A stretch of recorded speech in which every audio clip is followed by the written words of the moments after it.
WSU. We got queries, questions, comments?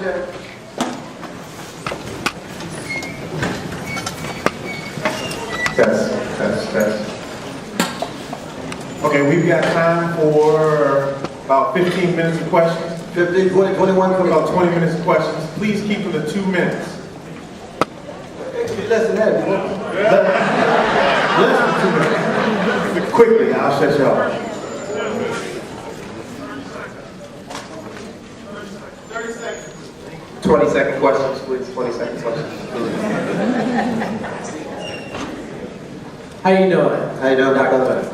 I'm an aspiring youth minister and theatrical outreach coordinator, and I was curious to know, you started to touch on this, but if you had any additional advice for young people who have had access to higher education, got their degrees, and now they're coming face to face with naysayers as they're trying to make a difference, they're trying to make that change in our community. Do you have any other things for the people that are actually doing it and are committed to doing so? Yeah, I appreciate the question, though, brother. God bless your ministry. The one is that you want to be able to spend a lot of time with people who are wrestling with the same issues you are. We have to have critical mass of people who are Socratic, prophetic, and empowering each other.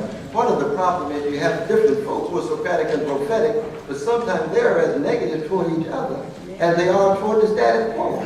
So you have to have a high-quality group, a gathering. It's never numbers. The question has to do with commitment and passion and sacrifice. See, it's never a mass movement. I mean, Martin King, if he had waited, what was it? It was 17 churches out of 80 who followed him in Montgomery. It wasn't all the black churches jumped on the bandwagon. No, the Negroes were scared. And we understand why. They will kill you. Martin King used to start his meeting saying what? Put on your cemetery clothes.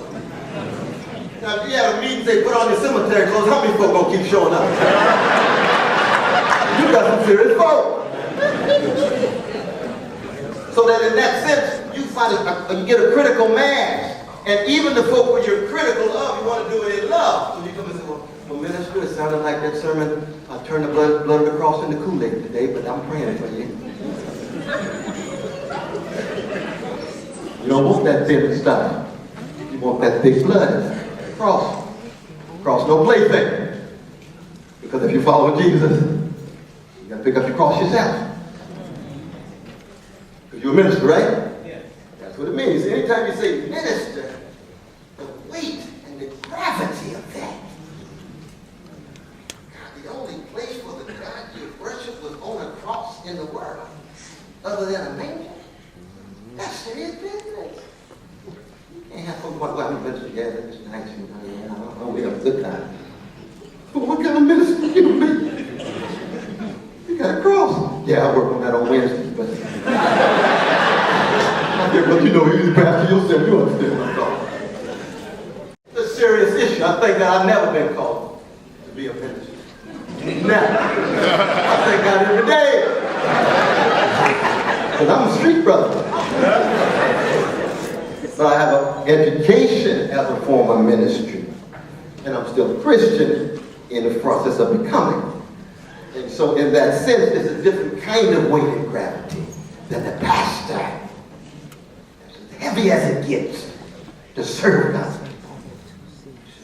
And we have to keep that gravity to it. If you then pick it up, form that critical mass, make your intervention, it can be inside of the system. That's part of what I was saying with my dear brother. It can be inside of the system. We need folk inside of the system. Barack Obama and others, they need to be inside. When they get in there, they need wiggle room. So they can tilt toward the poor and working people.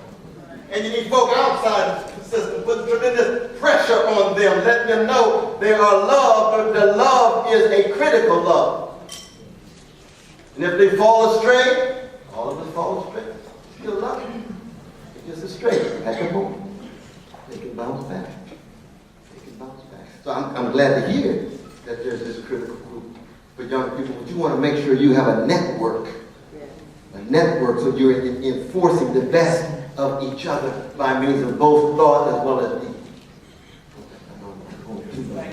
My brother in the back. Oh, okay. We got the brother over here too. Okay, go ahead. I have a two-part question. In the 60s, the Civil Rights Movement became a milestone in U.S. history. As you look back, which event during that period is the most significant to you and Ron? And since the 60s, time and people have changed. What have you noticed about people that time just won't seem to change? Why do you feel that way and why? Wow. We're about to have a seminar at Wayne State. Oh, that's wild. No, I think part of it is that 50 years or so after Rosa Parks courageously sat down in order to stand up for justice, that our society is now so shaped by market forces that tend to be that produce levels of selfishness and meanness and those narrow conceptions of success that I talked about. That it's very difficult to bear witness to service that connects with others who are forgotten and sustain it for long. Because in the past we had long distance runners, whereas today we got charity, philanthropy, drop off a little gift here, do a little thing here, then on the way to the mall. Now, these are larger forces. The whole world has been shaped by market forces. And market forces can be good if they allow the allocation for goods and services that are widely available. And they can be good at generating levels of technology so that we can use a cell phone and talk to somebody in Istanbul, Turkey. But it's very negative in terms of that question that I talked about. What does it mean to be human? And what the Greeks call paideia, that deep education, that shaping of the soul, heart, and mind, and body that connects critical reflection to service that spills over across national, racial, and class boundaries. That's part of the decline that we're talking about that we cannot deny. And yet I believe we have hope, but I'm no optimist. I'm a prisoner of hope. I'm not an optimist at all. Optimism is mainstream America, and that's denial. That's denial. I'm full of hope. Hope is gut bucket blues, cut against the grain. As long as there's motion, there's hope. Curtis Mayfield said, keep on. That's the hope Curtis talked about. That's hope, the deepest level. I think this brother getting there, and our dear sister here over here wants to get into it before we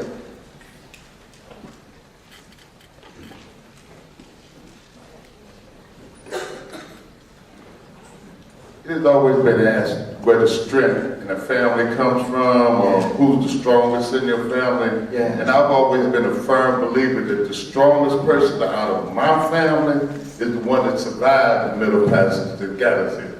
Yeah. Because if they hadn't survived, I wouldn't be here existing in none of the rest. That's true, though, brother. That's true. I tell you, my dear brother, when I met the great Benjamin Mays, y'all know Benjamin Mays, one of the greatest educators in the 20th century, president of Morehouse. We got any Morehouse men in that house? Oh, yeah. Sound like Benjamin Mays. No Martin Luther King Jr. But I'm Benjamin Mays. Of course, no Martin Luther King Jr. without his mom. But when I met Benjamin Mays, of course, I found out Democratic nobility, black royalty, like Duke Ellington and Count Basie and Theodore Pendergrass. Aretha Franklin, that's royalty to me. George Clinton. And what did he say? He said, Brother Webb, he said, the miracle of black people is that we still here. You got to go for it. You and Benjamin Mays on the same page.